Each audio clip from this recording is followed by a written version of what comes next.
So, if y'all were wondering, I had no dog in this fight.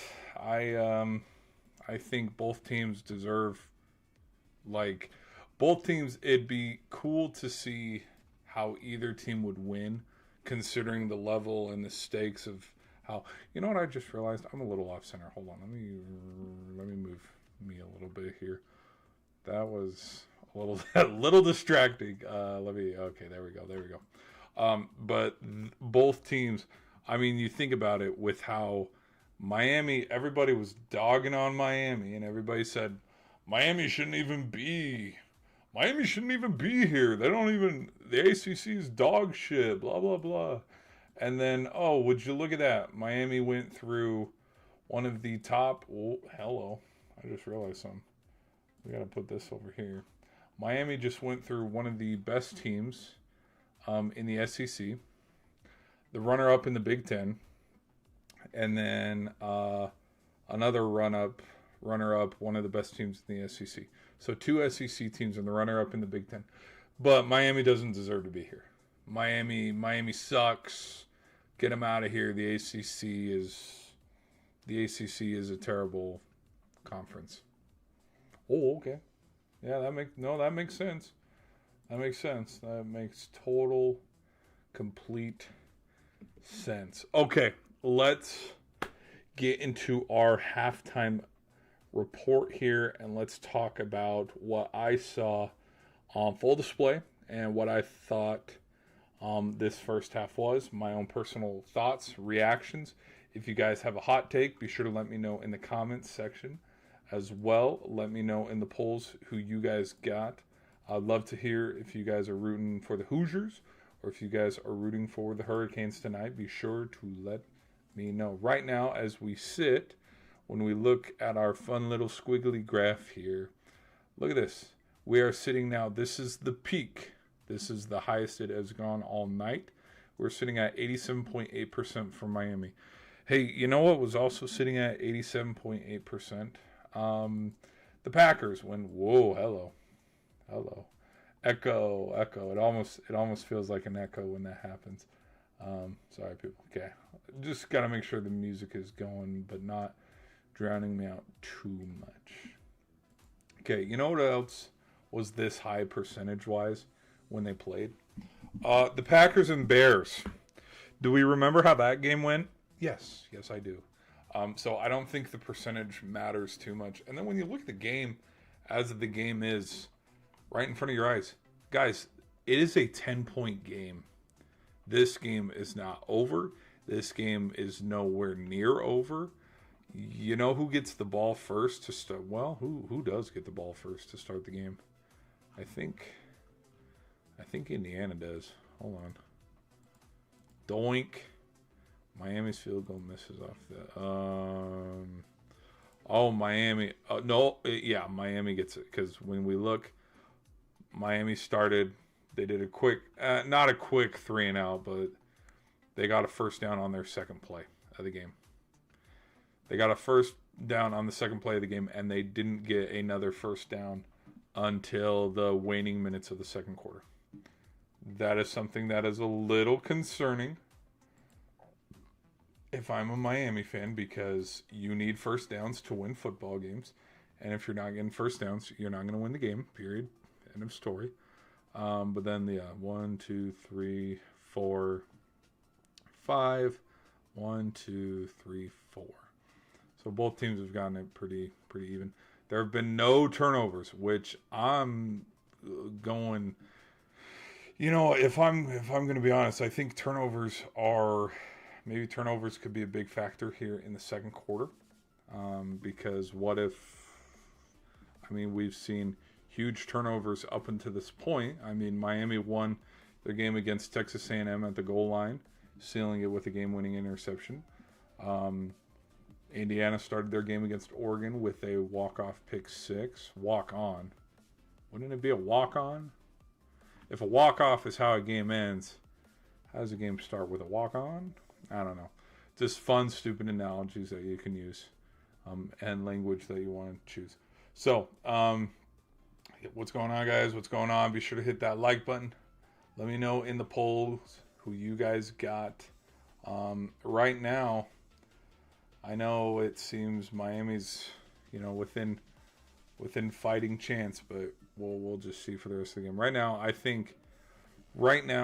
I'm thinking Miami gets back in this game. Like they have to. There is no way that this game ends 17 or 20 to nothing. There's no way Miami lays a goose egg. They're going to score. We saw this in the Texas A&M game where Miami's offense was pretty pitiful all game, but then when it mattered the most, they were able to turn it on. I will give credit to another thing with just how Miami's offense has been this whole game. What was one thing that was a big standout for Miami before halftime? Their last drive before half. I think when you look at the stats, okay, the majority of their first downs, they only have 3. That is a concerning stat. But 2 of those 3 came in that final drive before halftime. If I'm Coach Cristobal, am I going for it? Yeah, I'm going to go for it again on 4th down. They are 7 for 7 on 4th downs in the playoff. 1 for 1 today because they went for it. Fletcher got the first down. You look at it, you slow it down, you watch it again on replay. It looked a little, I don't know, maybe Fisher got him there at the line. But I think, this is the national championship. I think there was, after they missed the field goal, hold on. Oh, there was still 33 seconds left. Well, okay, maybe, because I'm thinking you missed the field goal around the 50. You have 33 seconds left. Because I know Mendoza, they started to march down the field, but Cignetti didn't call any timeouts. He was kind of content with how the game was going. And then they went into halftime. And it's like, okay, whatever. I would have gone for it. I would have said, hell, you know what? We need a spark. We need something here. Let's put this ball in the end zone. Let's run it up the gut one more time. Let's give Fletcher the ball.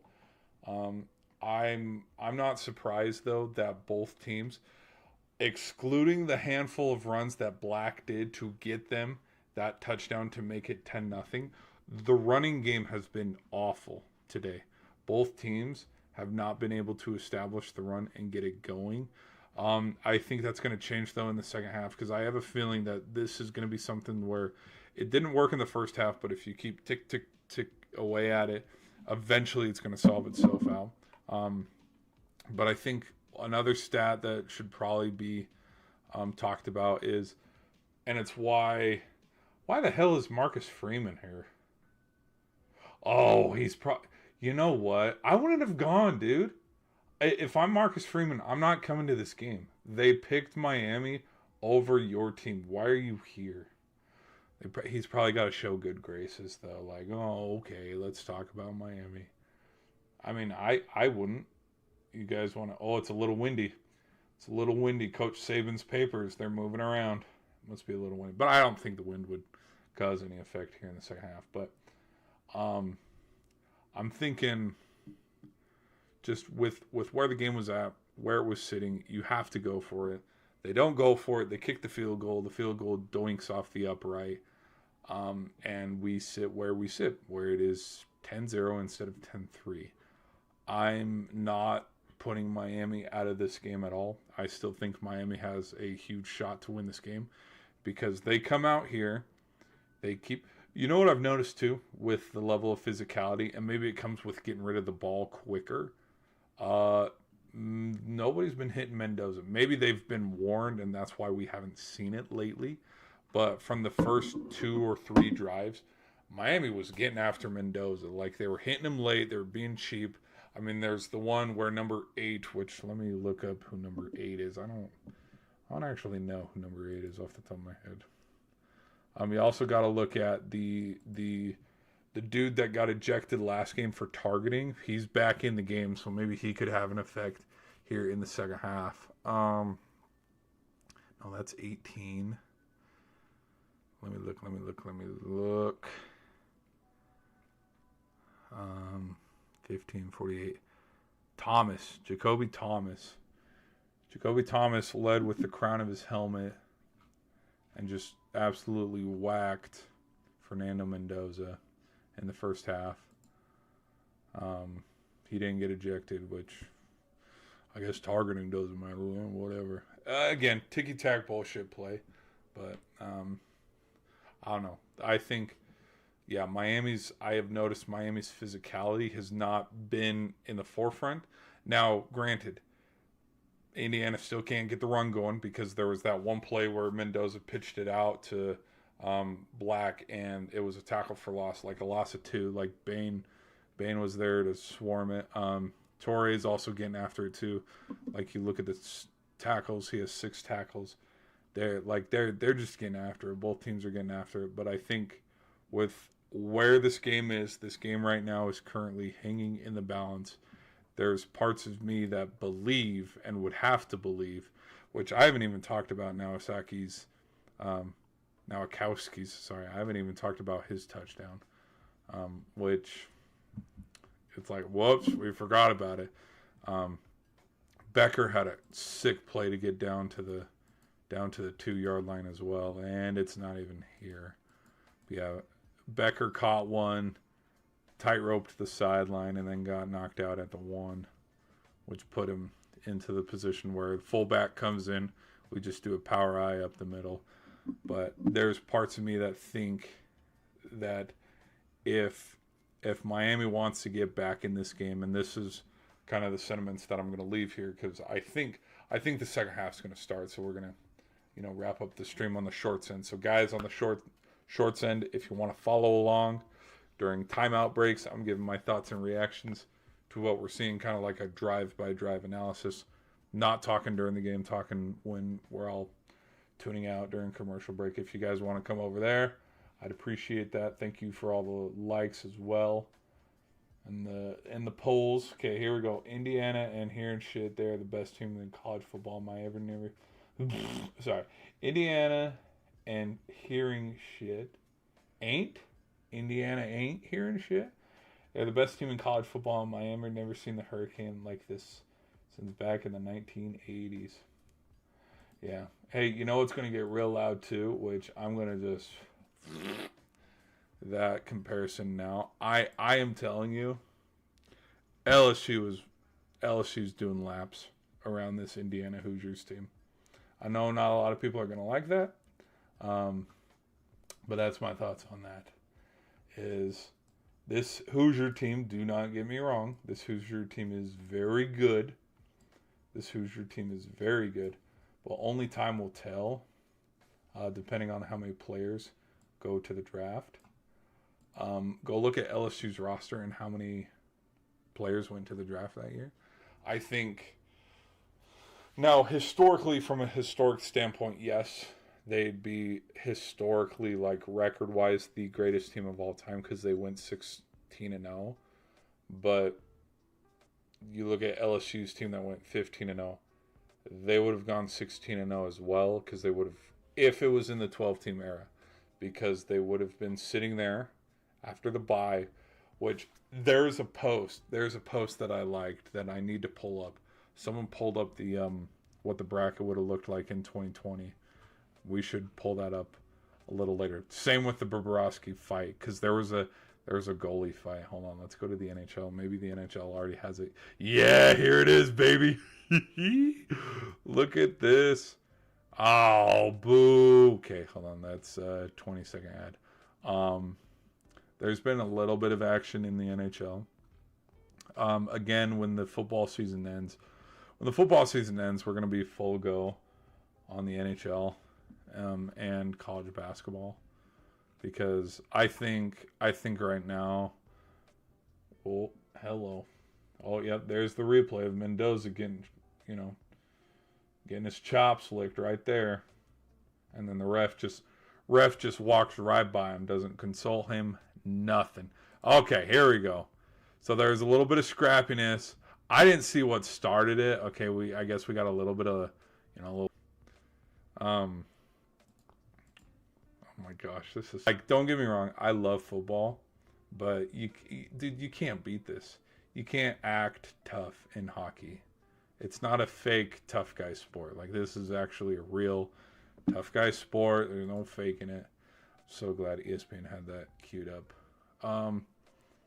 But when when the college football season's over, we're gonna cover the NHL and get closer. Like right now, I know the Avalanche are the best team. Like statistically, the Predators handed them their like fourth regular intermission, because there's regular time. No, what's the term I'm looking for? Because they've lost multiple games this year. Regulation, their fourth game in regulation, I believe, fourth or fifth. Like, look at this. When the Avalanche lose, they lose in overtime. See, look at that. 5 losses.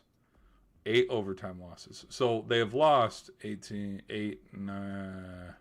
They've lost 13 games, but only 5 of them have been in regulation.